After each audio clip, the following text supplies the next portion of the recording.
Olá, senhores. Sejam todos muito bem-vindos ao canal Jornal do Medo. Desde já peço a todos vocês que se inscrevam, apertem o sininho para todas as notificações, deixem o like, deixem seus comentários também para poder dar engajamento no canal. E quero também que nos comentários vocês falem a respeito desse relato verídico que eu vou começar a contar agora. Nunca chamem o nome da sem graça. Eu falo sem graça para não citar o nome verdadeiro desse demônio. Neste relato, ele foi contado por meu pai.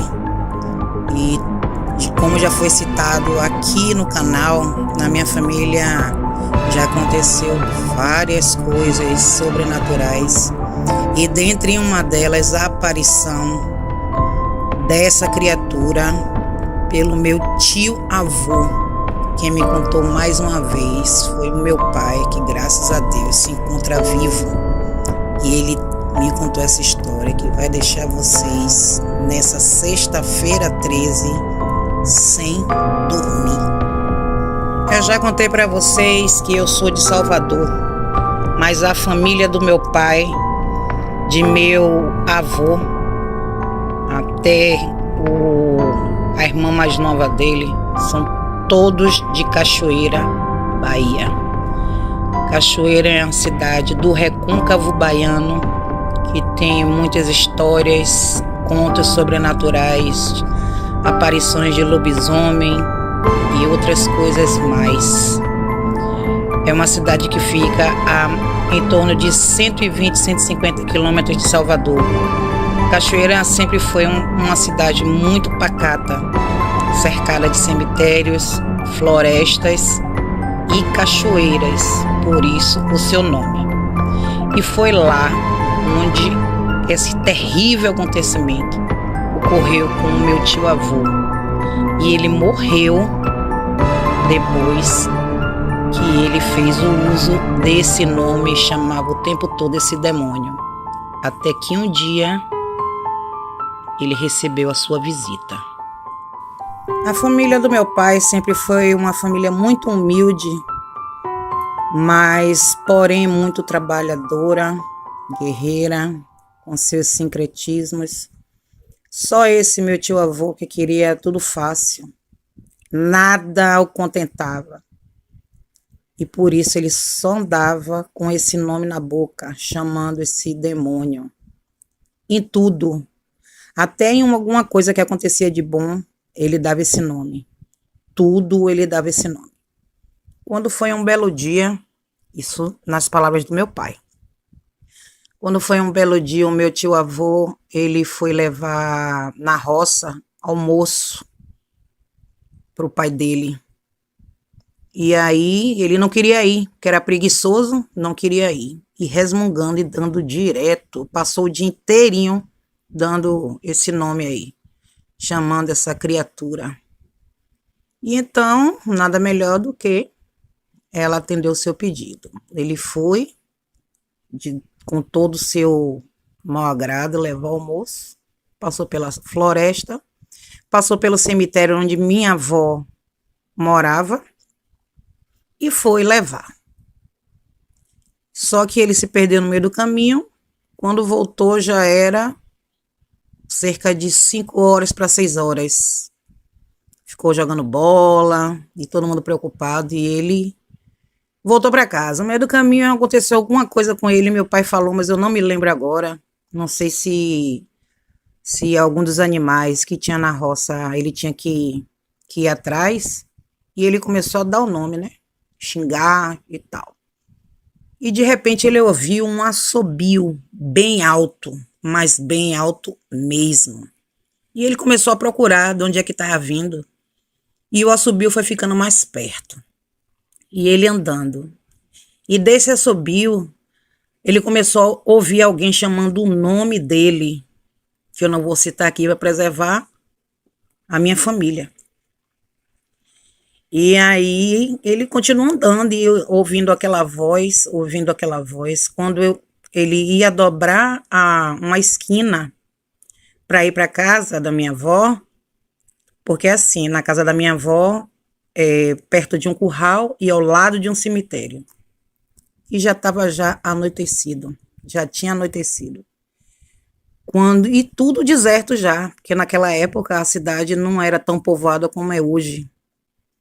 Quando ele olhou para trás, ele viu uma mulher, um verdadeiro trapo. Só que como naquela época as pessoas sempre foram muito simples, sempre viveram do que plantava, o comércio não existia praticamente, ele parou e virou. Como ele não conhecia, ele continuou andando. E a pessoa chamando ele.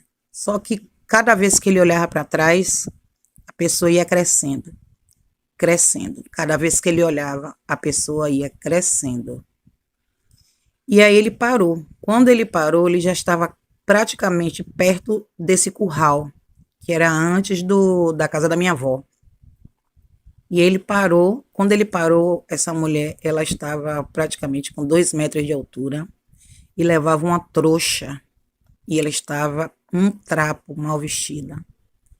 E ele aí, arrogantemente, como sempre foi, nas palavras do meu pai, ele perguntou: o que é, sinha? Falou o nome. Sinha sem graça, o que é que você quer comigo? O que é que você tanto me chama? É você que está me chamando? O que é que você quer comigo? Fala logo, vá, sua. Citou o nome de novo. Ela ficou olhando para ele e falou: eu te chamando? Quem me chama direto é você. É você que não tira o meu nome da boca. E eu vim aqui para saber o que é que você quer comigo. Aí ele disse: eu que te chamei, sua.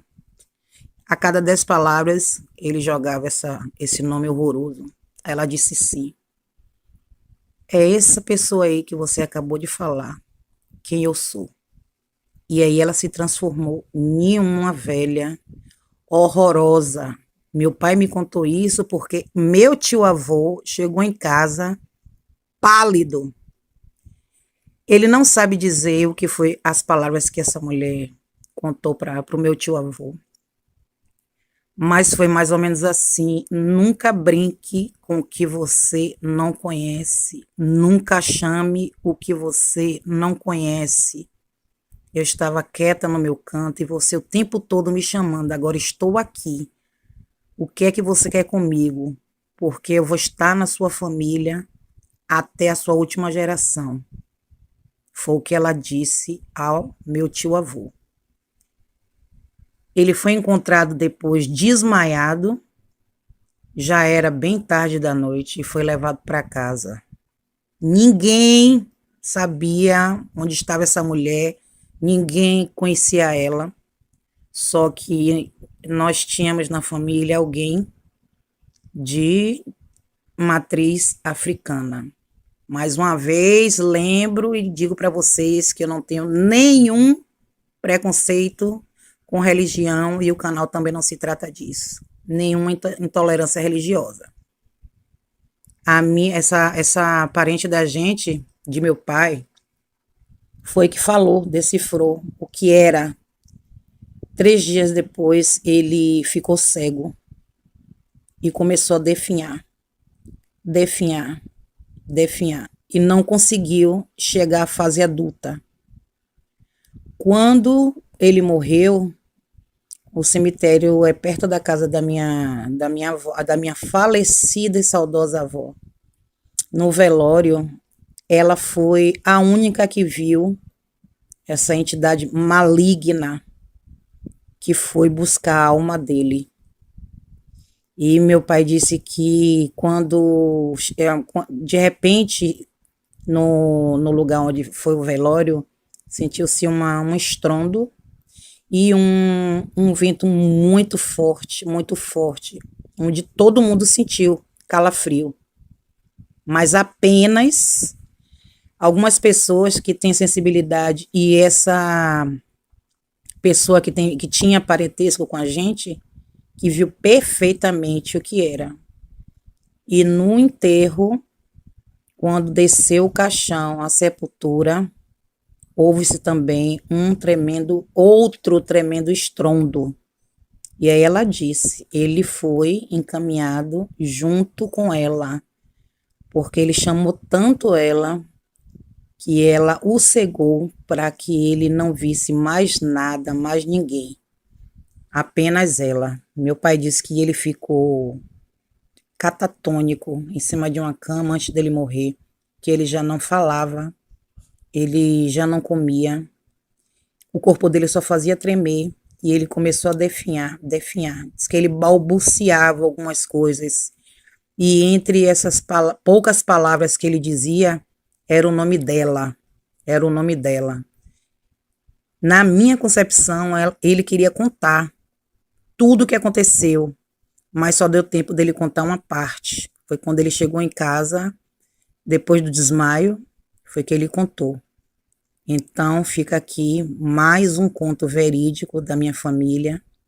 Eu, particularmente, acredito, não deem esse nome, principalmente hoje, sexta-feira 13. Bom, mais uma vez, eu agradeço a todos vocês que ficaram até aqui. Nunca brinquem, nunca chamem o que vocês não conhecem, principalmente do que se trata do mundo espiritual, porque ele existe. Meu muito obrigado a todos vocês e até o próximo vídeo.